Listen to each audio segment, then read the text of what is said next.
Tvoj tisućljetni element omogućuje ti da čitaš misli. Moj mi omogućuje da istražim njihove duše. Dovoljno mi je samo pogledati u tvoju špil, Pegaze, i otkriće mi tvoju pravu narav. Karta ljubavna sreća pokazuje da si iskusio radost ljubavi. Međutim, ova je karta naopačke, što znači da je tvoja ljubav završila tragično. Kakva je to šteta?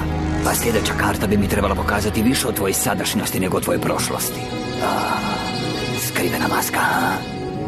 Znači, tvoji nedavni postupci su samo bili pokušaj da sakriješ svoje prave naume. Naume koji dolaze iz dubine tvog srca. Tko bi pomislio da ti čak i imaš srca, kamoli jedno koje je tako lako slomiti? Tišina!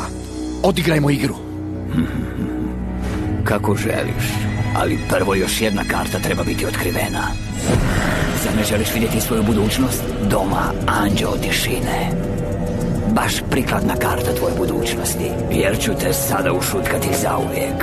Pripremi se, smrtniče, za igru u sjeni kako još nisi igrao. Ovaj meč će se igrati na terenu naših umova. Hajde, Pegaze. Hajde, zar je to doista sve što možeš? Ali ti si izmoren svojim dvobojem u sjeni s Jugijem. Tvoj je umoran dok je moj svjež. Ti si poraženi amater prema nekome koji igra stoljećima. Živiš već stoljećima. Kakvo si ti biće? Ja sam onaj koji će imati sve tisućljetne elemente.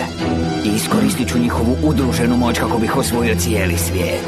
Ti si izgubio igru i to mi omogućuje da uzmem tvoj tisućljetni element. Onako kako si ti htio uzeti Jugijev.